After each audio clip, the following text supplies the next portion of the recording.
Assalomu alaykum barchaga. 3ds Max dasturida ishlash bo'yicha video tayyorladik. Endi bugungi video D5 renderda qanaqa qilib o'tkazamiz va qanaqa qilib realistik renderlarni amalga oshiramiz. Barchasini xudo xolis ko'rib chiqamiz. Qanaqa qilib eksport qilamiz. Barchasini xudo xolis video davomida bemalol o'zingizlar ko'rib, guvohi bo'lib, xudo xolisi shu videoni yaxshilab amal qilib ishlasanglar, xudo xolisi sizlar ham bemalol xudo xolisi ishlash imkoniyatiga ega bo'lasizlar. Bu videoda 100% nimalar qilish kerak etap-etap tushuntirib o'tib ketaman xudo xolisi. Xo'p, 3ds Max dasturiga kirgandan keyin, ya'ni sizlar o'zingizlar kerakli obyektni chizib bo'lganinglardan keyin tepa qismda mana bunaqa D5 renderni logosi chiqadi. Connect to D5 render degan yozuv bilan chiqadi. Buni ulash uchun sizlar birinchi o'rinda alohida o'rnatib olishingiz kerak bo'ladi. D5 renderni alohida o'rnatasizlar va bir-biriga kalibratsiya qilish uchun alohida narsa o'rnatasizlar. U narsalarni, ya'ni silkasini bemalol pastiga описание orqali xudo xolis olsanglar bo'ladi. Описаниеda ikkita bo'lim qoldiraman. Birinchisi D5 render, ikkinchisi kalibratsiya qilishingiz uchun silka qoldiraman. O'shani o'rnatsanglar, xudo xolisi ikkilovidan ham bemalol foydalanasizlar va D5 renderda ishlashingiz uchun 3ds Max dasturida eksport qilganingizdan keyin D5 renderda avtomatik tarzda o'zgaradi obyektinglar agar 3ds Max dasturdan o'zgartirsanglar. Shu narsasi ham mavjud. Agar sizlar 3ds Max dasturida o'zgartirsanglar, D5 renderda ham avtomatik tarzda o'zgaradi. Agar sizlar eksport qilishni 3ds Max dasturida alohida D5 render uchun alohida eksport qilsanglar, unda billa ishlamaydi. D5 render o'zida ishlasanglar ham bo'ladi, xudo xolis. O'sha narsalarni sizlarga ko'rsatib o'taman. Xo'p, bu obyektimiz, chizib bo'lgan obyektimiz. Perspektivaga o'tamiz va ichiga kirib olamiz. Mana Shift F bosamiz. Mana tayyor obyekt. Bundoq qilib ko'rsating. Shu obyekt. Xo'p, bu obyektni D5 renderga eksport qilmoqchiman. Qanaqa qilib qilsam bo'ladi? Tepa qismga o'tganinglarda mana shu Connect to D5 render, ya'ni D5 renderga ulash bo'limi chiqadi. Shu bo'limdan bitta bosasizlar, D5 renderga avtomatik tarzda o'tib ketadi. Keyin sizlar shu eksport qilish uchun silka qoldirganman описаниеda, o'shani o'rnatib bo'lgandan keyin sizlar bittada ulanmaysizlar, ya'ni bu bo'lim bittada chiqmaydi. Uni chiqarish uchun mana shu korona bo'limlarini chiqargan bo'limdan, ya'ni tepaga qilib turib mishkalarni 10 tomonni bitta bosasizlar, mana shunaqa bo'limlar chiqadi. Bu bo'limdan D5 render bo'limi bor. Mana shu bo'limlar orasida shunaqa chiqadi. D5 render bo'limini bitta bossanglar, bu o'chdi hozir. Sizlarga misol qilib ko'rsataman. Bu yo'q holati hozir. Mana yo'q. Endi o'rnatdim, yangi hali ishlatmaganman. Mishkani 10 tomonni bosaman, pastga tushaman. D5 renderni chiqish kerak mana. D5 converter. Bitta bosaman, chiqadi mana shu bo'lim. Bu bo'lim chiqqandan keyin bitta bosaman. D5 renderga avtomatik tarzda o'tib ketadi, xudo xolisi. D5 renderga o'tib ketgandan keyin 3ds Max dasturida nima o'zgartirsanglar va nimada o'chirsanglar, D5 renderda avtomatik tarzda o'chib boradi. Agar shu bo'limdan foydalangan holatda D5 renderga o'tkazsanglar, o'tish jarayonida pastda загрузка bo'ladi. Загрузка bo'lyapti mana. 44-45% xuddi shunaqa eksport qilganinglar uchun xudo xolisa mana shunaqa загрузка bo'lib, hamma materiallari va boshqa narsalari tushib oladi, lekin materiallari 100% bir xil bo'lib tushmaydi. Shu narsasi ham bor bunda 3ds Max dasturdan eksport qilganinglarda. Mana eksport bo'ldi, xudo xolisa. Endi men eksport qilganimdan keyin orbit bo'limida paydo bo'ladi. Ya'ni 3ds Max dasturida pastiga bo'limni tanlasanglar, oldiga, orqaga yurish rejimi paydo bo'ladi. Xuddi shu narsa bunda ham mavjud, xudo xolisa. Xo'p, pastga tushib, mana bu odamcha bor. Bu odamchani bossanglar, oldiga, orqaga yurish imkoniyatingiz mavjud 3ds Max dasturida. Bunda ham xuddi shunaqa imkoniyat mavjud qilish uchun 10 tomonli tepadagi bo'lim bor. Mana shu odamchani bo'limi, ya'ni navigation inglizchasiga yozilgan. Buni o'rtadagi fly bo'limiga o'tkazib qo'yamiz va W, S, A, D qilsak, xuddi bir 3ds Max dasturida boyagi bo'limda yurgandek yursak bo'ladi, xudo xolisi. Mana xuddi shunaqa shunaqa ishlatsak bo'ladi. Va 3ds Max dasturidan eksport qilganingizdan keyin materiali bir xil tushmaydi. 3ds Max dasturida qanaqa material bergan bo'lsanglar, D5 Renderda ham xuddi shunaqa material bo'lib tushmaydi. Materiali rangi bir xil bo'lib tushadi, lekin UMap'i bir xil bo'lib tushmaydi va glansviy, matviyligi bir xil bo'lib tushmaydi. Sizlar 3ds Max dasturida material beruvdim bir xil bo'lib tushmadi va tushadi degan umidda eksport qilmanglar, bir xil bo'lib tushmaydi. Bu narsa hali D5 Render unchalik darajada mukammallashib ketgan yo'q. Har yili va har safar обновление bo'lganda yangiliklar kiryapti, lekin bu darajaga yetgani yo'q hali va yurish tezligini pasaytirish uchun mana shu bo'limdan mana men 5 ni 1 qilib qo'ysanglar va o'zingizga kerakli tezlikni belgilab qo'ysanglar bo'ladi, xudo xolis. Q knopkasini bossanglar tepaga, E knopkasini bossanglar pastga tushadi. E knopka o'sha W ni yonidagi, o'ng tomondagi E knopka. Bo'ldi. Keyin bu yerda Light Mix bilan birga tushadi. Light Mix bilan birga tushadi. Light Mixni o'chirib yuborishinglarni tavsiya qilaman. Sababi mana mamnaqa bo'lib tushadi. Faqat bitta liniya bo'yicha tekis pastga qarab tushib qoladi. O'shani o'chirib yuborishinglarni tavsiya qilaman. Ustiga bitta bosamiz, delete qilib yuboramiz. Delete qilgandan keyin qaytadan biz Light Mix berib chiqamiz bunga. Light Mix berish uchun tepa qismda Edit Lights bo'limi bor. Lights bo'limini bitta bossak, bizaga qanaqa tartibda chiroq berishimiz kerak. Ya'ni chirog'imiz oddiy lampochka ko'rinishida bo'lsinmi, to'rtburchak bo'lsinmi, dumaloq bo'lsinmi, o'zimizga kerakli lampochkani belgilab ketamiz. Ya'ni dizaynerlar tilida light mixni belgilab ketsak bo'ladi, xudo xolisa. Spotlightni bitta bosamiz va spotlight yo'q. Spotlightni bossak pastga bo'ladi. Bizaga hozirgi momentda disk lightni bosamiz va mana shu joyga qo'yib olamiz. Endi 3ds Max dasturida topdan qarash bor, frontdan qarash bor, leftdan qarash bor. Xuddi shu narsa D5 Renderda mavjud va 3ds Max dasturida F3 knopkasini bosgan paytingizda obyektivlar poligon ko'rinishiga keladi. Xuddi shu narsa D5 Renderda ham mavjud. Uni qilishimiz uchun, ya'ni biz Light Mixni qo'yayotganda topdan qaraymiz. Topdan qaraganimizdan keyin biz o'zimizga kerakli obyektga o'tamiz va display bo'limidan biz ikkinchi bo'limga VReflame bo'limiga o'tkazib qo'yamiz, xudo xolisa. O'tkazsak mana xuddi shunaqa ko'rinadi va tashlagan Light Miximiz mana burchakda turibdi. Olamiz buni va o'zimizni lustramizga, ya'ni chirog'imizga to'g'irlab turib qo'yib chiqamiz buni. Bizning chirog'imiz joylashgan joyi belgilab olib qo'yib chiqsak bo'ladi, xudo xolisa. Hop, perspektivaga o'tamiz va boygini displaydan bunga o'tkazamiz. Bunda burish imkoniyatingiz ham mavjud, bemalol. Burishinglar uchun mishkani o'ng tomonni bosib, keyin tepaga pastga qilsanglar mana bunaqa aylanish imkoniyatingiz mavjud. 3ds Max dasturida alt bilan birga bosishinglar kerak. Bu dasturda shunaqa ishlasanglar bo'ladi, xudo xolisa. Buni tepaga qilamiz va Light Miximizni joyiga qo'yib olamiz. Yuramiz bundoq. Bemalol Lumion'dagi ishlatsanglar bo'ladi. Lekin Lumion'dan buni yaxshi tomoni 3ds Max dasturi bilan kalibratsiya orqali ishlagani uchun. Xo'p, bizda mana bunaqa chirog'imiz ko'rinmay qoladi, ya'ni ko'rinish darajasi 0 bo'lib qoladi. O'sha narsani yoqib qo'ysa bo'ladi, o'chirib qo'ysa bo'ladi. Uning uchun biz o'ng tomonga o'tamiz. Show light shape bo'limi bor. O'ng tomonni pastroqqa tushsanglar, shuni bitta bossak, mana chirog'imiz necha santimetrda tushib berdi va necha santimetr qilmoqchimiz, necha santimetr qilganimizni va necha santimetr tushirganini ko'rsatib beradi, xudo xolisa. Mana o'ng tomonga o'tsak, size bo'limi bor. X, Y, Z yo'nalishi bo'yicha boshqarishi tegida turadi, size bo'limi. O'sha yerdan bemalol o'zimizga kerakli o'lchamni to'g'irlab olsak bo'ladi, xudo xolisa. Mana o'zimiz kerakli. Bunda LUT bo'limi ham mavjud. Uni ham ko'rib chiqamiz, xudo xolisa. Xo'p, LUT bo'limi mavjud. Uni oxirida chirog'imizni qo'yib bo'lgandan keyin ko'rib chiqsak bo'ladi. Bunga suramiz. suramiz va topdan qaraymiz. T knopkasini bossanglar topdan qaraydi va bizi ichkarini ko'rishimiz kerak. Shuning uchun display bo'limiga o'tib, ikkinchi bo'limga olib qo'yamiz va chirog'imizni o'rtaga joylashtirib olamiz. Mana. O'rtaga joylashtirib olamiz va P ni bosamiz, perspektivaga o'tamiz, displaydan birinchi bo'limga o'tamiz va buni pastga tushirib qo'yamiz mana.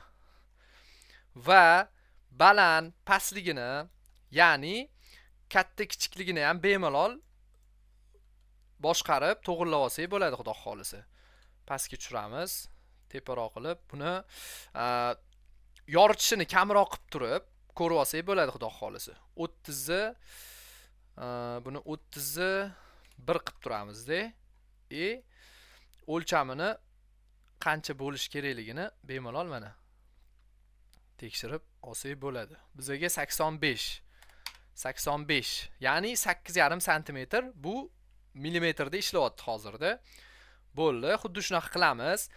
Va Lightmix 3ds Max dasturida ham ES qo'yib bo'lgandan keyin copy qilib barchasiga berib chiqishimiz kerak. Xuddi shu narsani bunda bittasiga ES berib olib, barchasiga copy qilib tashlaganimiz ancha bizga qulay, bitta tanlab ES bergandan ko'ra.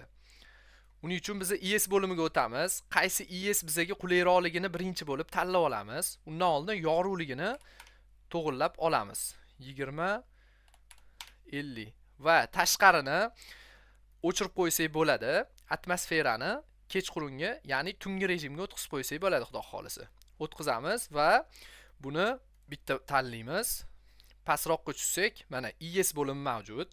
Tepadan ozgina pastroq tushsanglar, ES bo'lim mavjud va light bo'limida bemalol o'zingizga kerakli chiroqni o'zgartirib olsanglar bo'ladi. Xuddi 3ds Max dasturidagi ishlaydi bu ham. Mana point light bor, spotlight bor, strip light bor, ya'ni to'rtburchak qilmoqchimisizlar, qo'yib bo'lganinglardan keyin ham to'rtburchak qilmoqchimisizlar, dumaloq qilmoqchimisizlar, barchasini tanlab olsanglar bo'ladi, xudo xolisa. Bizi o'zi holida qolsin, disk bo'lib qolsin. Shuning uchun tanlamaymiz buni. ES bo'limiga o'tsak, mana pastda o'zimizga kerakli ESlar mavjud, xudo xolisa. Botdan o'zimizga kerakligini bemalol tanlab olsak bo'ladi, xudo xolisa. Qaysi biri yoritish yaxshiroq va qaysi biri bizga ko'proq ish beradi, barchasini tanlab o'zimizning dizaynimizga moslab ishlatsak bo'ladi, xudo xolisa. Xo'p, yorug'ligini 50 qiluvdik. Buni bemalol 100 qilsak bo'ladi, 200 qilsak bo'ladi. Keyin buni yorug'ligini copy qilib bo'lgandan keyin ham bemalol o'zgartirish imkoniyatiga egamiz. To'pdan qaraymiz, display bo'limidan ikkinchi bo'limga o'tamiz va bu yoqdan biz chirog'imizni copy qilib olamiz. Yonidagi bo'limlarga o'tkazish uchun chiroqlar, mana chirog'imiz 3 tali chiroq. Shift bosamiz. Shift bosgandan keyin mishkani chap tomonni bossak, bizga D5 renderda copy qilib beradi. Xuddi 3ds Max dasturidagi ishlaydi bu ham, xudo xolisa. Xuddi shunaqa ishlatsanglar bo'ladi va yaqinlashtiramiz. Qaysi joyga qo'ymoqchimiz? O'rtaga qo'ymoqchimiz va shiftni bosib o'ng tomonga suramiz. Bizda chirog'imiz 3 tali bo'lgani uchun 3 ta joyga copy qilib olamiz. Bu yoqqa to'g'irlaymiz. O'rta qismiga to'g'irlab olamiz va yana shift bilan chap tomonga suramiz. 3-chirog'imizga joylashtirib olamiz. Va barchasini tanlash uchun Ctrl bosamiz va barchasini tanlaymiz. Bu chirog'imiz ozgina pastroq tushib ketgani uchun teparoqqa ko'tarib qo'yamiz. Ish jarayonida tushib ketganini, chiqib ketganini to'g'irlasanglar bo'ladi. Mana sentrda birozgina pastga tushib ketib qolgan. Shu narsani bundoq qilib to'g'irlab qo'ysak bo'ladi, xudo xolisa. Bo'ldi, xudo xolisa. Endi bittani copy qildik, qolgani 3 tali ketyapti oxirgacha. Uning uchun biz Ctrl bosamiz, ucholovini tanlab olamiz. Ucholovini birga shift bilan bosib, mishkani chap tomoni bilan suramiz va barchasini copy qiladi. Copy qilgandan keyin mana o'zimizga kerakli joyga qo'yib olamiz. Mana o'ng tomonga qo'yamiz. Chiroqlarimiz bir xil bo'lgani uchun bizga bir xilda tushib beradi, xudo xolisa. Bo'ldi, 3 tali bu yoqqa o'tdi. Endi mana bu yoq tomonda ham 3 tali chirog'imiz bor. Shift bosamiz, o'ng tomonga suramiz. O'ng tomonga surgan holatda hoppa. Bo'ldi. Endi o'ng tomonga surib o'rtaga joylashtirib qo'yamiz. Bo'ldi, xudo xolisa.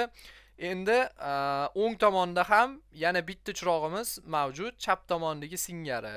Mana bir dona chirog'imiz mavjud. Uning uchun bittasini tanlaymiz, shift bosamiz, o'ng tomonga suramiz va chirog'imizni barchasini guruh qilib qo'yish imkoniyati ham mavjud. Guruh qilishni barchasini tanlab bo'lgandan keyin oxirida qilsak bo'ladi, xudo xolisa. Tanlab turib Ctrl bosamiz, barchasini tanlaymiz va Shift bilan pastga suramiz. Sababi pastda ham bir xil kelgan chiroqlarimiz va chirog'imizni tepa pastligini bir xil qilib qo'yamiz. O'rtaga tushishi uchun mana o'rtaga tushirib qo'yamiz. Bu yoqlari bir xil keldi, xudo xolis. Chunki tepa bilan bir xil kelgani uchun. Bu yoq tomon ham 3 talik hisoblanadi. Uning uchun biz buni tanlab olamiz. Shift bilan tepaga ko'taramiz. Buni ham alohida qilib olishimiz kerak bo'ladi. Buni tanlab turib tepaga ko'taramiz. Tepaga, yana tepaga, o'rtaga belgilab olamiz va Shift bilan tepaga ko'taramiz. Bu chirog'imiz ham 3 talik bo'lgani uchun. Bo'ldi. Yana tepaga ko'taramiz. Bo'ldi, xudo xolisi o'rtaga tushdi. 3 ta chirog'imiz belgilandi. Yana bir dona 3 taligimiz bor. Bu yoqqa copy qilamiz va qanchalik to'g'ri kelganini ko'rib olamiz yaqinlashtirgan holatda. Buni o'rtaga qo'yamiz. Bo'ldi, xudo xolisi. Endi mana shu 6 tasini Ctrl bilan copy qilamiz, o'ng tomonga suramiz.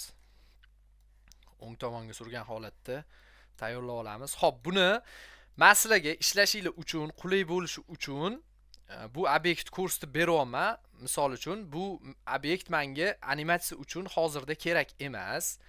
Videoda tushunishingiz uchun tayyor obyektimni qilib ko'rsatib beryapman. Xudo xolisi, mana shu videoni to'g'ri, ya'ni tushungan holatda ko'rsanglar, xudo xolisi bemalol sizlar ham shu tartibda ishlash imkoniyatiga va bemalol animatsiya qilish imkoniyatiga ega bo'lasizlar. 3ds Max dasturidan eksport qilgan holatda.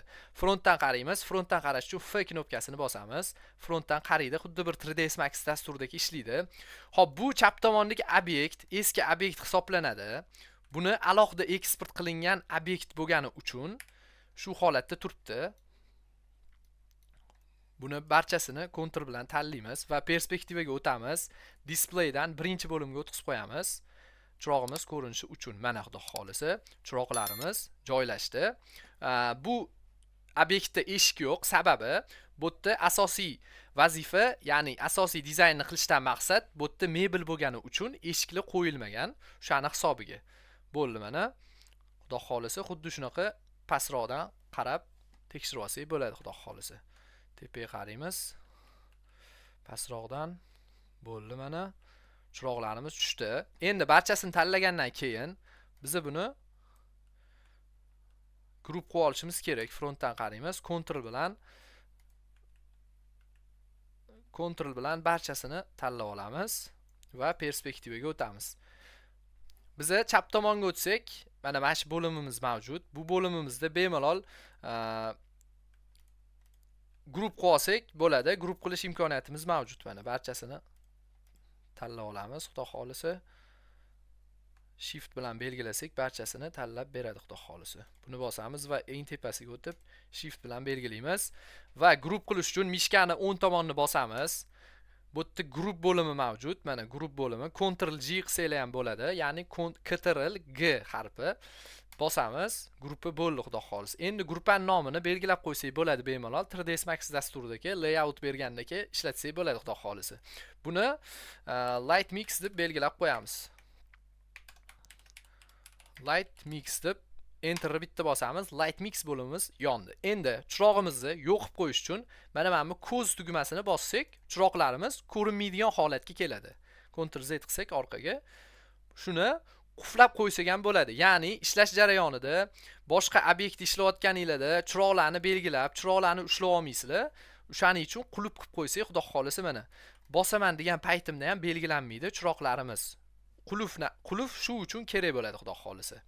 Bo'ldi. Buni belgilab bo'lgandan keyin endi chirog'imiz yoritishi qanchalik bo'lsin. Oxirida mana belgilab olsak bo'ladi. Misol hammasini tanlab bo'lgandan keyin 60 qilsak, 60 bizga yorug'ligi normalmi? Shu narsani ko'rib chiqsak bo'ladi, xudo xolis. 40 qilsak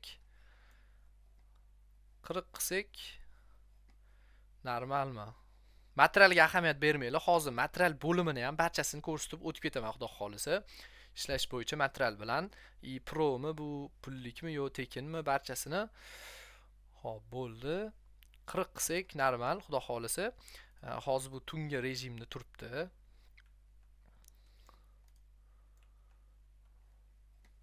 Bo'ldi, xudo xolisa. Endi 3ds Max dasturidan eksport qildik. Materiallarimiz birga bir tushmadi. UMapping bergan taqdirimizda ham 3ds Max dasturida D5 renderda UMappinglarimiz birga bir tushmadi. Zo'r tushmayapti. To'g'ri kelmayapti teksturalari, glansiviyligi, matviyligi to'g'ri kelmayapti. Uning uchun biz D5 render o'zidan materiallardan foydalansak bo'ladi. Ma'lum bir materialgacha. Ya'ni 40 ta material bo'ladigan bo'lsa D5 renderda 10 tasi bepul, 30 tasi pullik material hisoblanadi.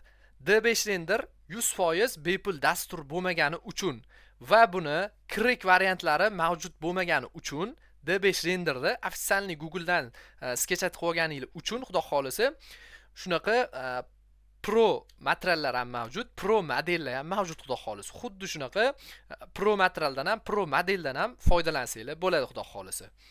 Uning uchun biz chap tomonga assets bo'limiga o'tamiz. Assets bo'limida bemalol shu materiallarni olib bemalol ishlatsak bo'ladi xudo xolisa. 3ds Max dasturida M knopkasini bosib materialni yoqqanimiz singari, mana M ni bosamiz, materialni yoqqanimiz singari. Xuddi shunaqa D5 renderda ham assets bo'limidan foydalansak bo'ladi. Bunda ham M knopkasini bossak materiallarimiz bo'limi ochiladi xudo xolisa. Xuddi bir 3ds Max dasturidagi xuddi shunaqa ishlatsanglar bo'ladi. Va bu yerda 3ds Max dasturida Corona Material Library bo'limi singari, bunda ham bo'limlar mavjud. Faqat 3ds Max dasturida Corona crack qilingani uchun tekin bo'lgan va D5 renderda pullik dastur bo'lgani uchun ma'lum bir miqdorgacha. Shuning uchun bu yerda yarmi pulli, yarmi bepul modellar va materiallar hisoblanadi. Biz kirganimizdan keyin modelni alohida bo'limdan, materialni alohida bo'limdan, partikelni alohida bo'limdan, sketterlarni alohida bo'limdan, eshtiraylarni alohida bo'limdan foydalanamiz xudo xolisa. Model bo'limiga o'tsak, mana barcha modellarimiz mavjud, ma'lum bir miqdorgacha, ya'ni boya aytib o'tganimdek 40 ta bo'lsa, 10 tasi bepul, 30 tasi pullik model hisoblanadi. Biz bu yerdan material bo'limiga o'tamiz va mana biz stolimiz uchun material qidiramiz. Qaranglar, 3ds Max dasturida eksport qilganda bir xilda chiqqan bo'lgan taqdirda ham, ya'ni materiali bir xil bo'lib, UMappinglar hammasi zo'r bo'lib tushgan taqdirda ham sizlar D5 renderdan materialni olib ishlatsanglar, xudo xolisa ancha sifatli chiqadi. D5 render o'zini materiallari ancha sifatli ishlarni sifatli ko'rsatib beradi xudo xolisa. 3ds Max dasturida o'zida qilsanglar sifatli ko'rsatib bergani singari, D5 render o'zidan material olib ishlasanglar, xudo xolisa ancha sifatli qilib beradi ishlarni xudo xolisa. Xuddi shunaqa bizga stolimiz uchun stone material kerak bo'lgani uchun stone bo'limiga o'tamiz va bu yerdan o'zimizga kerakli materialni tanlaymiz. Ya'ni shu Pearl White Marble degan material bor ekan, shu yaqinroq ekan. Bosamiz va ustiga bosamiz. Pipitga chiqadi, ustiga bitta bosganimizdan keyin va buni tanlab bitta bosamiz, avtomatik tarzda eksport bo'ladi. Mana X bosib chiqib ketamiz materialimizdan va yaqinlashtirsak teksturalari ancha bizaga 3ds Max dasturida o'zini materialida realistik qilib bergani singari, bunda ham o'zini materialida realistik qilib beradi xudo xolisa. Xuddi shunaqa ishlatsanglar bo'ladi. 3ds Max dasturida 3ds Max dasturini o'rnatasizlar, Corona render o'rnatasizlar. Ya'ni alohida material olish uchun, 3ds Max dasturida render qilishinglar uchun D5 renderida tayyor D5 render o'rnatganinglardan keyin o'zida ichida materiallari mavjud bo'ladi, Coronalari mavjud bo'ladi xudo xolisa. 3ds Max dasturidan misol qilsak, Corona renderlari mavjud bo'ladi. Bunda alohida render qilib o'rnatib o'tirmaysizlar. O'zida avtomatik tarzda renderlar o'rnatilgan holatda o'rnatasizlar xudo xolisa D5 renderni. Xuddi shunaqa ishlatsanglar bo'ladi. Mana o'tdi materialimiz va materialimizni U mappingini kattalashtirmoqchimiz, kichraytirmoqchimiz. Uning uchun chap tomonga o'tamiz. Material picker bo'limi bor. Bu bo'lim bizaga materialimizni U mapping berishimiz uchun aynan o'sha materialligini isbotlash maqsadida va o'sha materialni olish maqsadida o'ng tomonga bo'limimizga chiqarib beradi. Mana shu pipitkani bosamiz va qaysi materialni U mappingini o'zgartirmoqchimiz, glansiviyligini, matviyligini o'zgartirmoqchimiz. O'shani ustiga bosamiz. O'ng tomonda mana bo'limimiz mavjud bo'ldi. Endi bu yerdan pastga tushsak, UV bo'limi bor. UV bo'limida mana kattalashtirsak, kattalashadi. Kichraytirsak, teksturalar kattalashadi. Nabarot, 3ds Max dasturida teskari ishlagandagi singari bunda teskari ishlaydi. Mana bosamiz. Material tanlaymiz. Birri agar 5 qiladigan bo'lsak, materialimiz nabarot kattalashib ketdi. Ya'ni teksturasi kattalashib ketdi. Agar bu birri mana 0.5 qiladigan bo'lsak, kattalashib ketdi xudo xolisa. Mana xuddi shuni ishlatsanglar bo'ladi. Xullas 0.5 qilsanglar xiralashib kattalashib ketadi tekstura. Agar 5 qilsanglar, nabarot 5 barobar kichrayadi va tiniqlashadi. Ya'ni qancha yaqin bo'lgan sari shuncha xiralashib borgani singari. Bo'ldi, bu o'tdi xudo xolisa. Endi bunga kresloyimizga material berishimiz kerak. Assets bo'limiga o'tamiz va bu yerdan fabrik bo'limiga o'tamiz. Fabrik bo'limi pastroqqa tushsak, mana fabrik bo'limi tepa qismida mavjud xudo xolisa. O'zimizga keraklik materialni belgilab olsak bo'ladi. Bosamiz. Shu material kerak. Bitta ustiga bossak, materialimiz avtomatik tarzda o'tadi mana xudo xolisa.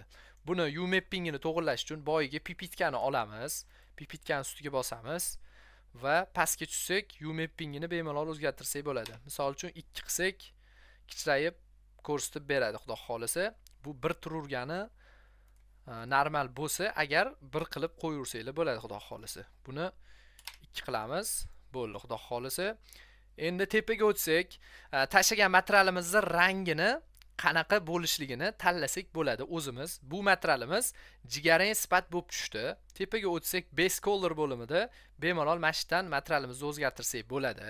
Bizi rangimiz RGB ga o'tkazamiz.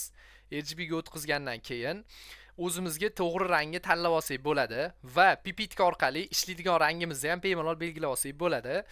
Pipitkani bosganimizda mana shu pushti rangdan qilib bersin kreslon rangini. Pipitkani bosamiz va bu yoq chap tomonga olib boramiz. Mana xuddi shu rangdan qilib berdi.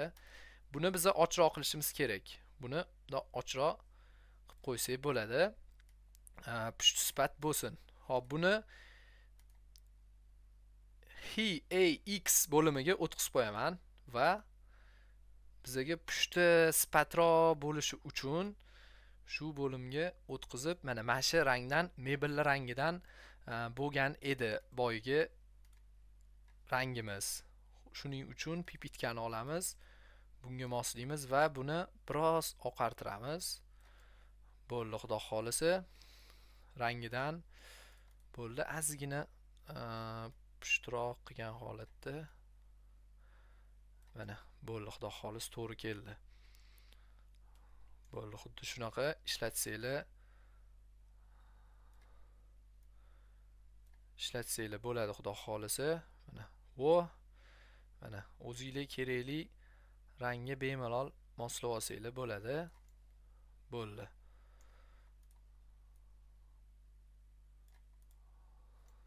Bo'ldi xudo xolisa. Xo'p, endi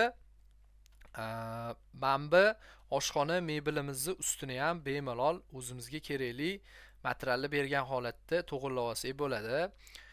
Stone bo'limiga o'tamiz. Stone bo'limidan boyagi materialni bersak ham bo'ladi xudo xolisa. Ustiga bitta tashlaymiz. Buni bosgan holatda pipitga chiqqandan keyin va 3ds Max dasturidan eksport qilganimiz uchun, U mappingni 3ds Max dasturida boshqacha berganimiz uchun mana bu D5 renderda boshqacha tushib qoladi, ya'ni kichrayib tushib qoladi. Buni boyagi pipitkani bosamiz va buni tanlaymiz. Pastdan 0.5 qilamiz.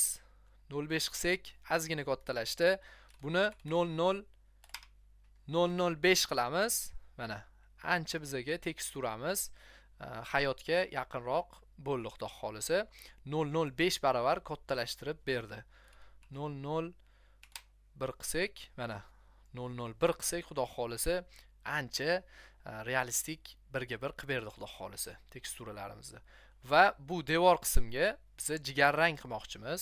Buning uchun assets bo'limidan boyagi materialga o'tib olsak bo'ladi va o'zimizga kerakli teksturani belgilab olsak bo'ladi xudo xolisa. Xo'p, biz buni tanlaydigan bo'lsak, shu bo'limdan, shu kafeldan ham foydalansak bo'ladi va ma'lum bir miqdorgacha foydalansak bo'ladi. O'zimizga kerakli material agar pro bo'lmasa, bemalol bepulga ishlatsak bo'ladi. Bosamiz. Bu yoqqa avtomatik tarzda o'tadi xudo xolisa. Endi buni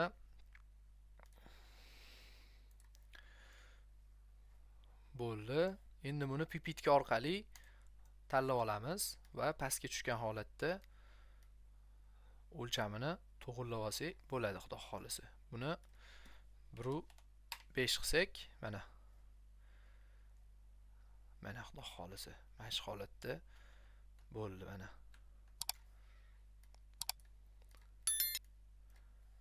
bo'ldi xudo xolisa.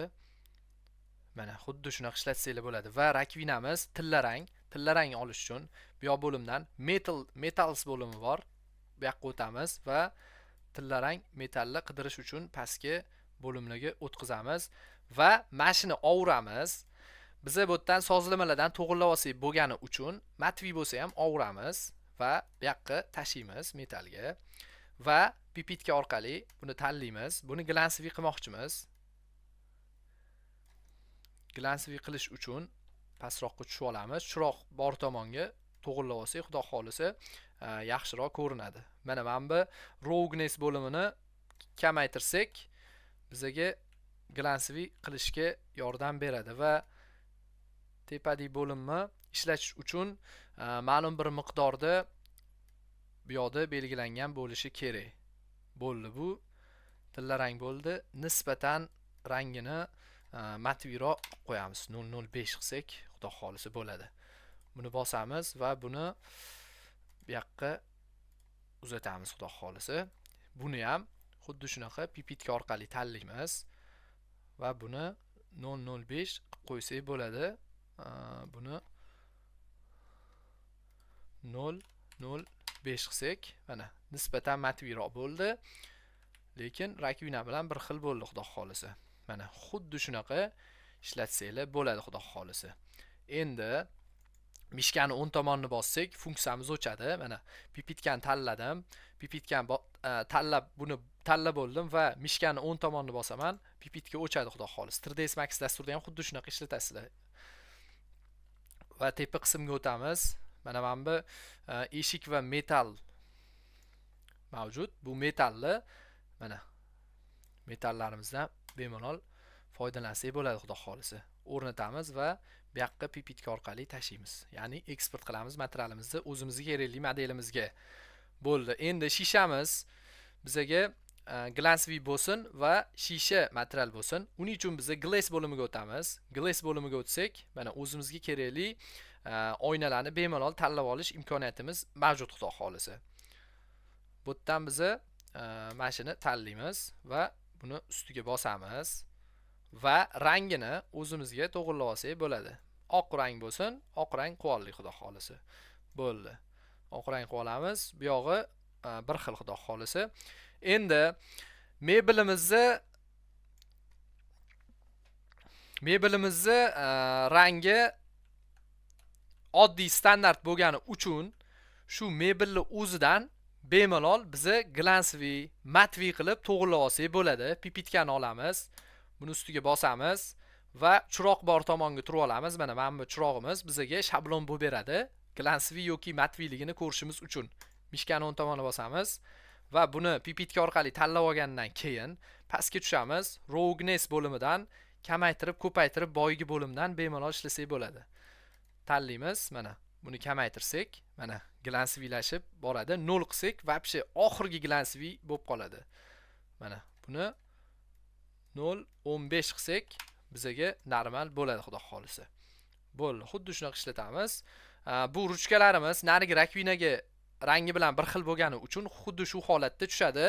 Va bitta narsa bor, 3ds Max dasturidan eksport qilganingizda, agar sizlarni modelinglarni rangi boshqa model bilan bir xil bo'ladigan bo'lsa, ya'ni bitta material berilgan bo'lsa, D5 renderda u narsani o'zgartirish imkoniyati yo'q.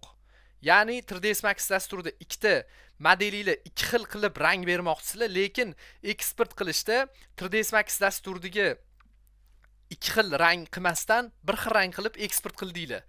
U narsani D5 renderda o'zgartirish imkoni yo'q. Shuning uchun 3ds Max dasturida eksport qilayotganingizda D5 renderga o'sha narsaga ahamiyat berib qo'yasizlar, xudo xolisa. Eksport qilmoqchimisizlar, ikki xil rang qilmoqchimisizlar, ikki xil rang qilgan holatda eksport qilinglar. D5 renderda ikki xil rang berish uchun. Agar bir xil rang berib eksport qilsanglar, bir xil rangda o'zgarib qoladi. Uni o'zgartirish imkoniyati bo'lmay qolishi mumkin o'shani hisobiga. Hozir bizda kresloyimiz, misol tariqasida kresloni buni qora rang qilmoqchiman, bittasini, mana shuni ikkitani qora rang qilmoqchiman. Uni menda imkoni yo'q. Sababi 3ds Max dasturida ikki xil rang qilib bermaganim uchun, bir xil rang qilib berganim uchun bu dasturda ham xudo xolisi bir xil rangda o'zgaradi. Birla o'zgaradi xudo xolisi. Shunani narsani nazarda tutib qo'yinglar xudo xolisi. Endi boya eslatib o'tganim, boya aytib o'tganim 3ds Max dasturida nimani o'chirsanglar, D5 renderda avtomatik tarzda o'chadi, kalibratsiya orqali ishlaydi degan maqsadda tushuntirib o'tib ketganim. Xuddi shu narsani ko'rsatib beraman. Mana 3ds Max dasturi.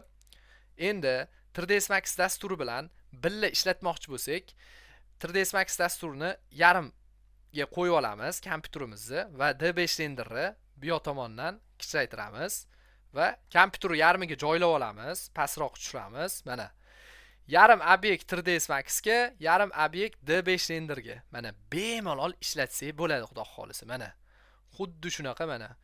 Bu yerda 3ds Max dasturida bu obyektimni o'chirsam ham bu D5 renderda o'chadi. Bu yerdan o'chirmasam ham D5 renderda o'chmaydi. Xudo xolisa. Bosaman, delete qilaman. Mana D5 render avtomatik tarzda yo'q bo'lib ketadi. Bu narsa dizaynerlar uchun qanday baxt narsa. Bu narsani ko'p dizaynerlar shunaqa ishlashni xohlashadi, xudo xolisa. Bu narsani imkoni bor, mana bemalol shu video orqali foydalanib bemalol ishlasanglar bo'ladi, xudo xolisa. Mutlaqo bepul darslik bo'ldi, xudo xolisa. Sizlarga mana shunaqa ishlashinglar uchun D5 renderni o'tkazishinglarni tavsiya qilaman, xudo xolisa. Ctrl Z qildim, mana orqaga qaytdi. Mana xuddi shunaqa ishlasak bo'ladi va 3ds Max dasturidagi kameramizni qo'ygan holatda D5 renderda foydalansak bo'ladi. Mana D5 renderga o'tamiz. 3ds Max dasturiga o'tamiz. Perspektivadan qaraymiz. Perspektivadan emas, biz o'zimizni kameramizdan qaraymiz. Perspektivaga o'tib, ichkari qismga o'tamiz. Mana shu holatda render qilmoqchiman. Shu holatda, uning uchun sal mana shu holatda render qilmoqchiman D5 renderda. 3ds Max dasturida mana to'g'irlab oldim o'zim kerakli joyiga. Endi D5 renderda kamera qo'yib olsak bo'ladi. Uning uchun biz chap tomonga o'tsak, create new scene bo'limi bor. Bu yangi kamera qo'yish uchun ishlaydi. 3ds Max dasturida kamerani to'g'irlab oldik va D5 renderga o'tamiz. Chap tomonli bo'limni bitta bosamiz. Endi kameramiz o'zi saqlanib qoldi, xudo xolisa. Mana bu yoqqa yursam ham, bu yoqqa yursam ham saqlanib qoldi va bu yoqqa yurib olgan paytinglar kamerani bitta bossanglar, shu kamerani holatiga keladi, xudo xolisa, avtomatik tarzda. Endi boshqa rakursdan olib qo'ymoqchiman. Misol uchun 3ds Max dasturiga o'taman va boshqa rakursdan rasm qilmoqchiman, ya'ni render qilmoqchiman. Bu yoqqa o'tkazaman va D5 renderga o'taman. Yana tepasidagi Edit Scene Alt plus S bo'limi bor. Bitta bosaman, yangi kamera joylashdi, xudo xolis. Birinchi bo'limga o'taman. Mana birinchi rasm, ikkinchi pastga o'tsam, ikkinchi rasm va kameramni bemalol o'zgartirib qo'ysam bo'ladi nomini. Ya'ni kamera gaz qilaman. Buni kamera hala muzlatgich. Kamera muzlatgich. Enter bosaman, bo'ldi, xudo xolisa. Mana Xuddi shunaqa ishlataverasizlar, xudo xolisa sizlarda muammo tug'ilmaydi. Xuddi shunaqa ishlatsanglar bo'ladi. Bo'ldi, bu bo'limimiz va mikroalnovkamizni qora qilishimiz uchun pipitkani olamiz, buni ustiga bosamiz va oq rangni qop-qora qilib qo'yamiz. Pipitkani olib pastga o'tkazamiz, pastini ham qop-qora qilib qo'yamiz. Buni ham tanlab, buni ham qop-qora qilib qo'yamiz. Bo'ldi, xudo xolisa. Glansiviyligi normal bo'lgani uchun glansiviylligini o'zgartirmaymiz va iloji boricha 3ds Max dasturida eksport qilganinglarda D5 render o'zini materialdan foydalaninglar, realistikroq chiqishi uchun. Bu narsani boya ham takrorlab o'tdim. Yana bitta eslatma, xudo xolisa. Bo'ldi, mishka o'ng tomonni bosamiz.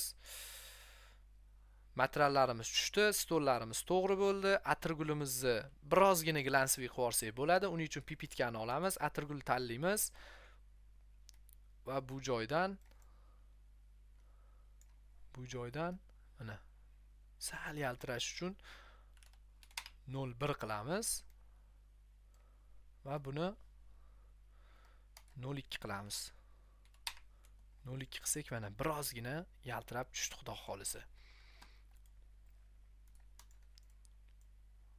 Bo'ldi. Endi bunga o'tamiz va biza ichki dizaynni grafikasini o'zgartirgan holatda saqlamoqchimiz. Ya'ni kamera qo'yib bo'lgandan keyin effekt bo'limiga o'tsanglar, effekt bo'limida biza bu yerda kontrast ko'paytirib, kamaytirib va boshqa bo'limlarni kamaytirib, ko'paytirib ishlatsak bo'ladi, xudo xolisa. Shu bo'lim orqali hammasini, barchasini to'g'irlab ishlatsak bo'ladi. Keyin sizlarga auto bo'limini o'chirib qo'yishinglarni tavsiya qilaman. O'chirib qo'ysanglar, xudo xolisa, o'zingizlar 0 dan to'g'irlab chiqasizlar. D5 render o'zi to'g'irlagan holat emas, sizlar o'zingizlar qo'ldan to'g'irlab chiqsanglar, xudo xolisa, yaxshiroq chiqadi qilgan grafikanglar, xudo xolisa. Va barchasini tanlaymiz. Chirog'imiz endi o'zgardi, ya'ni avtoni o'chirganimiz uchun.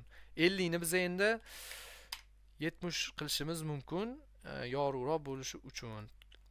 Buni 100 qilishimiz mumkin. 100 qilsak bizga yoritish normal holatga keldi. Buni tanlaymiz va qaranglar, avtoni o'chirgandan keyin kameraga o'tsanglar, kamerada qaysi joyida rasmga olgan bo'lsanglar, ya'ni grafika qanaqa paytda rasmga olib kamera qo'ygan bo'lsanglar, kamera bo'limiga o'tganinglarda o'sha saqlagan paytinglar saqlanib qoladi.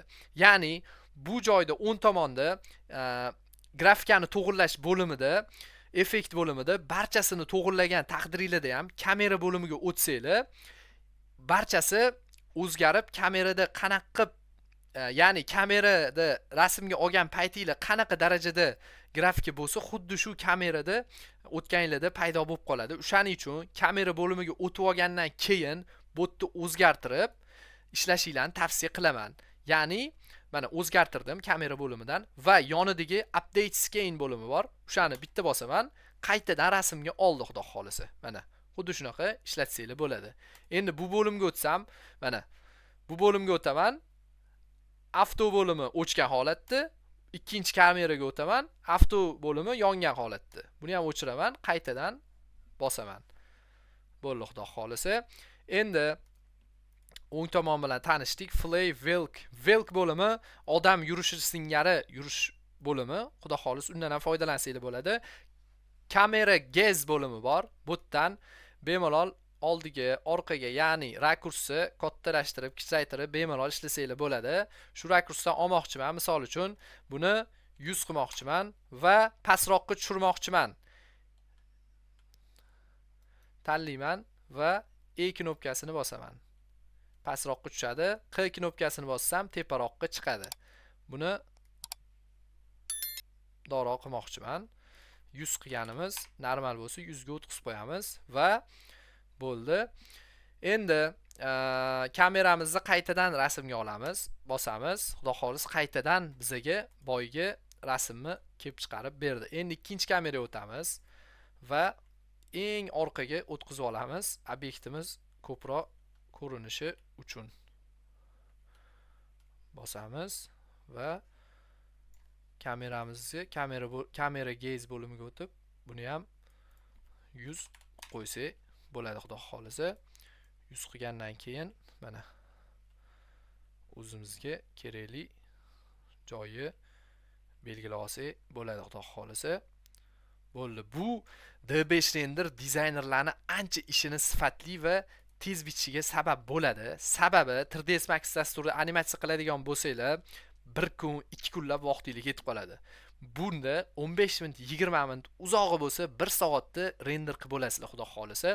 Render qilish jarayonini ham sizlarga animatsiya qilishni ko'rsatib o'tib ketaman. Birinchi o'rinda mana shu render rasm bosamiz.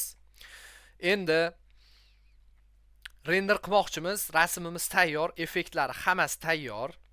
Quyoshimiz chiqyapti. Quyoshimiz qarab chiqyapti. Hozir quyoshsiz qilamiz. Quyosh chiqarish uchun mana shu bo'limdan ham bemalol foydalansanglar bo'ladi. Customga o'tkazsanglar, quyoshni barchasini qayerdan chiqsin, qayerga kirsin, barchasini to'g'irlab o'zingizlarga foydalansanglar bo'ladi, xudo xolisa. Bulutlari bo'lsinmi, bulutlar bo'lmasinmi, mana emote bo'limida bulut bo'limi mavjud. Tashqariga o'tamiz. Emote bo'limidan mana bulutimiz ko'paysin, kamaysin, barchasini emote bo'limidan foydalansak bo'ladi, xudo xolisa. Mana exteriorga qilmoqchimizmi, interior mana bulutimiz kamroq, ko'proq, barchasini mana shu bo'limdan mana bulutimiz ya'ni tezligi bo'lsinmi yoki tezligi bo'lmasinmi, barchasini mana pastroq bo'lsinmi, teparoq bo'lsinmi, barchasini belgilab ketsak bo'ladi, xudo xolisa. Va tezligi qanchalik bo'lsin, mana bulutimiz yurishi tezligi qanchalik bo'lsin, speed mana 0.1 sekinroq, 1 qilsam tezroq. Barchasini mana shundan foydalansak bo'ladi va rotate bo'limida bemalol gradusni to'g'irlab ishlatsak bo'ladi. Xudo xolisa shunaqa qilib bemalol ishlatsanglar bo'ladi va D5 render o'zida yomg'ir rejimi, qor rejimi mavjud, xudo xolisa. Xuddi bir Lumio singari ishlatasizlar. Mana yomg'ir rejimini yoqsam, yomg'ir rejimimiz pastga o'tadi, xudo xolisa. Mana yomg'irimiz yog'yapti va yerga yuqyapti. Va pastga o'tsak, yomg'irni qorga aylantirib yuborish uchun birinchi bo'limdan rainni snow tomonga yurg'izamiz. Yomg'irimiz mana qor bo'limiga aylanib ketdi, xudo xolisa. Mana qor bo'limida ham bemalol foydalansak bo'ladi. Buni plus tomonlardan biri, mana bu obyektimizdan realistik, shunchalik realistik qilganki, ya'ni tepa tomonda tom bo'ladigan bo'lsa, tomni pastki tomonida qor bo'lmaydi. Pastida ham qor bo'lib, unaqa bo'lmaydi. Chunki hayotda ham qor yog'adigan bo'lsa, tomni tagiga qor tushmaydi. Xuddi shunaqa D5 renderda ham ishlagan, xudo xolisa. Xuddi shunaqa ishlatsanglar bo'ladi. Bu bo'limni bitta bosib o'chirib qo'ysak bo'ladi, xudo xolisa. Mana shu bo'limlardan bemalol foydalansanglar bo'ladi. Birinchi bo'limga, ya'ni birinchi kameraga o'tamiz. Tungi rejimga o'tdi va buni render qilmoqchimiz. Render qilishimiz uchun tepa qismga o'tsak, image bo'limi bor. Bu yerda video bo'limi bor, bu yerda image bo'limi bor. Video bo'limini ham sizlarga alohida ko'rsatib ketaman. Image bo'limiga o'tamiz va chap tomon eng pastida bizga qanaqa rejimda, ya'ni qanaqa rakursda, qanaqa kачествоda render qilmoqchimiz, barchasini belgilab ketsak bo'ladi. Mana boya 100 belgilaganimiz, bu yerdan ham to'g'irlasak bo'ladi.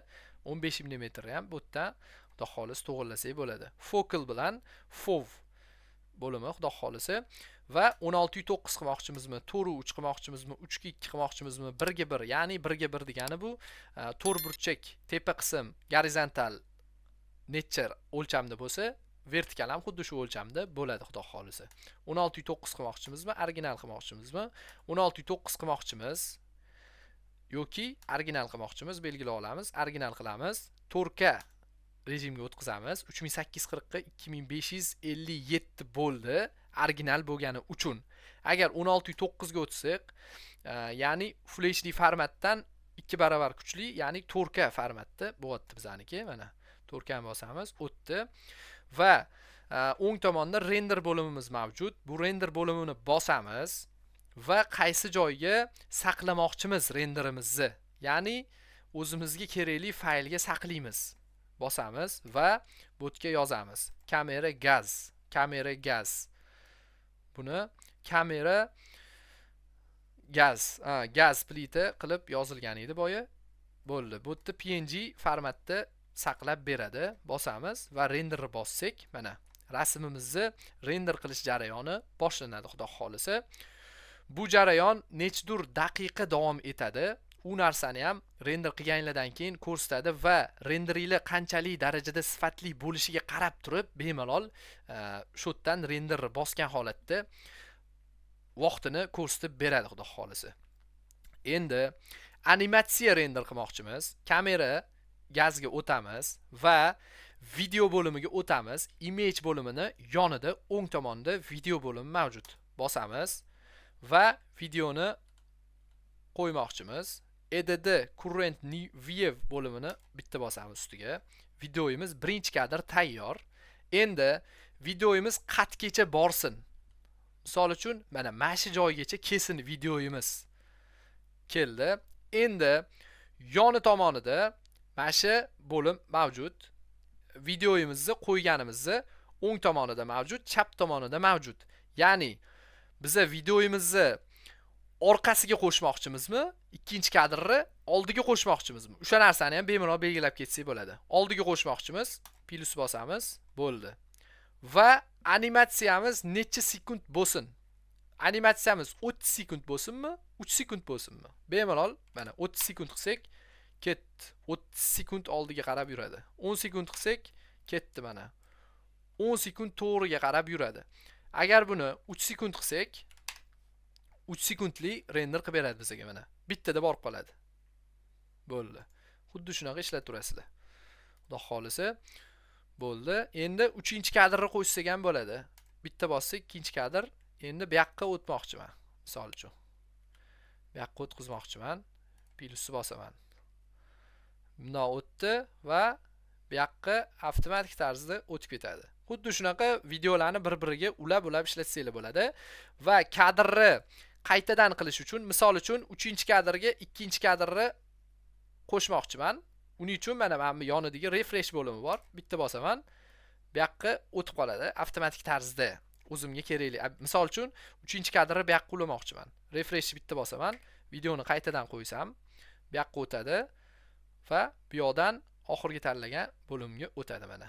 Xuddi shunaqa ishlatib turasizlar. Va yonidagi minus bo'limini bossanglar, kadrlarni o'chirib beradi. Bosamiz, kadr o'chdi xudo xolisa. Endi portret ko'rinishda, ya'ni kino effekt ko'rinishda render qilish imkoniyati ham D5 renderda mavjud. Ya'ni shu gulimizni orqa tomoni xira bo'lsin, gul tomoni yarki bo'lsin. Ya'ni asosiy kadr gul tomonda bo'lsin. O'sha narsani ham bemalol belgilab ketsak bo'ladi. Gul tomonga o'tamiz va kadrni to'g'rilab olamiz. Bitta bosamiz va qanchalik darajada bo'lsin sifati 70 qilamiz buni. Boyagi kamera bo'limidan orqaroqqa o'tamiz va buni qaytadan qilishni bitta bosamiz va kamera bo'limiga o'tsak, depth of field bo'limi bor. Bu bo'lim sizlarga portret qilishga, ya'ni kino effekt qilishga ishlab beradi. O'zingizlar tanlagan obyektivlarni bemalol portret qilish rejimiga o'tkazsanglar, kino effekt qilish rejimiga o'tkazsanglar bo'ladi. Buni yoqamiz va mana bu yerda pipitka bor. Bu pipitkani bitta bossak, qaysi tomon bizga asosiy rakurs bo'lib bersin. Mana bu yoni bossam, bu yoq asosiy bo'ladi va xiralashtirish, ya'ni kino effekt qilish uchun pastki 3-bo'limda ko'paytirsak, shunchalik darajada ko'paytirib beradi. Biza asosiy kadr gul bo'lgani uchun gulni ko'rsatib berdi. Asosiy kadrimiz orqa tomon bo'lsa, orqa tomonni bosamiz mana. Va gul bo'lsa, gulni bosamiz mana. Asosiy kadr orqa. Mana gul xiralashdi, asosiy kadr gul bo'lsin. Gulni bosamiz, orqa tomon xiralashadi. Mana shu 10 ni kamaytirsak, xiralashishi ko'payib kamayadi bizga xudo xolisa. Bu narsa yaxshi ishlaydi D5 renderda. Zo'r ishlagan bu funksiyani xudo xolisa.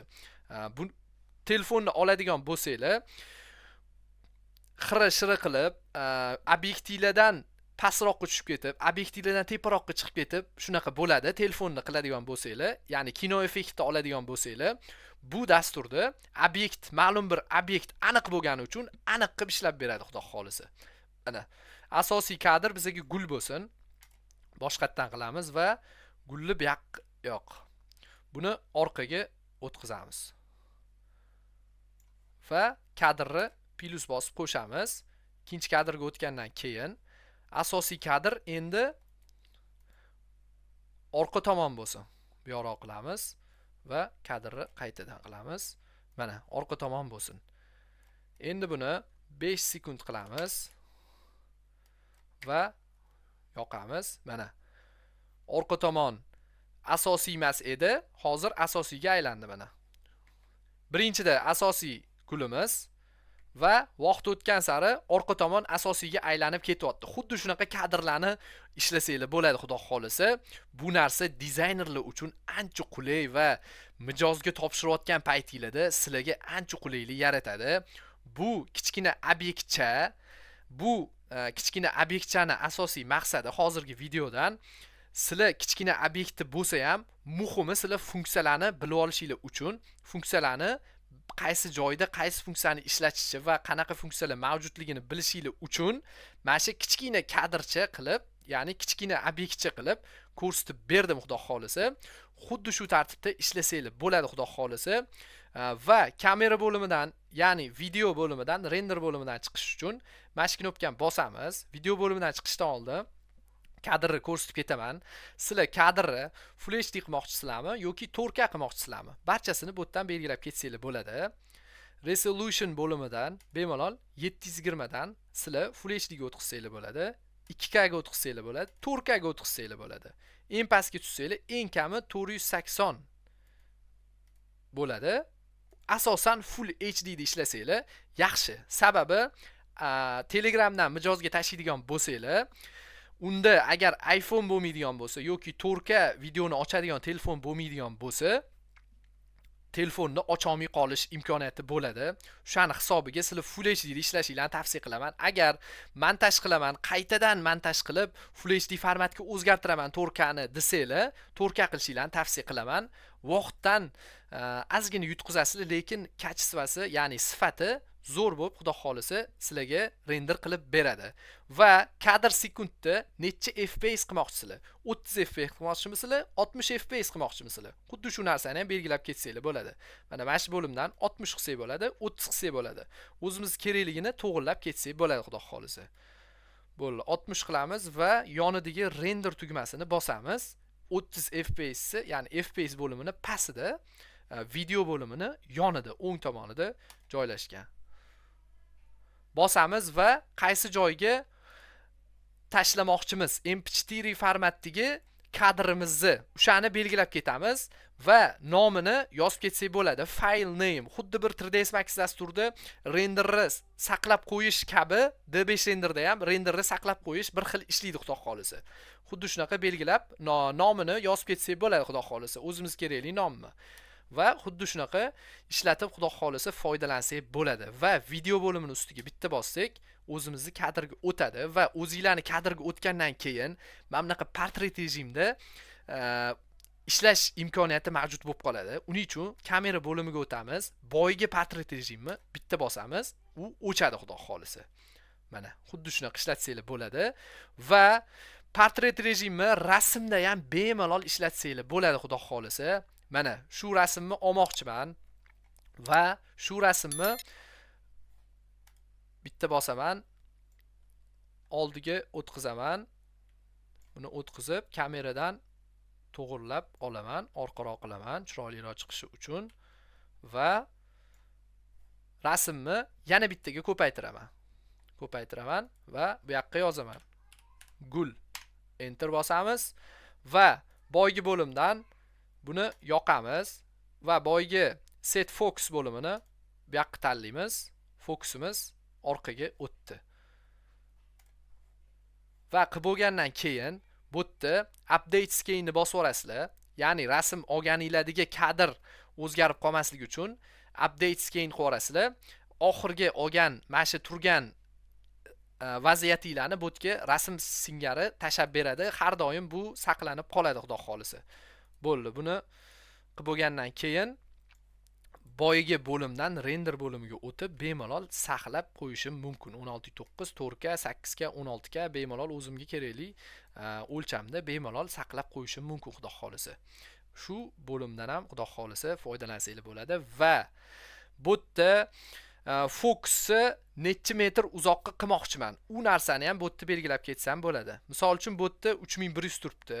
3100 ni men 10 qiladigan bo'lsam, mana bu yoq yana ham xiralashdi.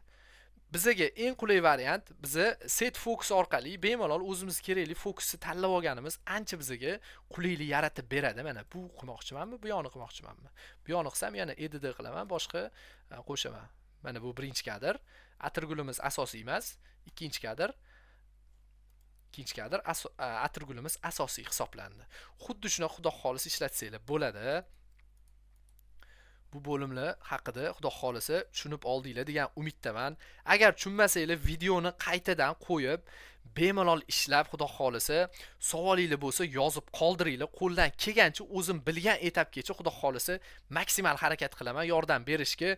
Pro darslik chiqargan edim. Pro darslikda interyer tuzishni, ya'ni ichki dizaynni qanaqa qilib chizsa bo'ladi, material berish etapigacha o'sha narsani tushuntirib o'tganingni pro darslikda. Pro darslikni olish uchun Telegram sahifa orqali aloqaga chiqsanglar bo'ladi. HA Design 1 deb yozsanglar, xudo xolisa akkauntim chiqadi. Bemalol shu ambassadorga bog'lansanglar bo'ladi, xudo xolisa.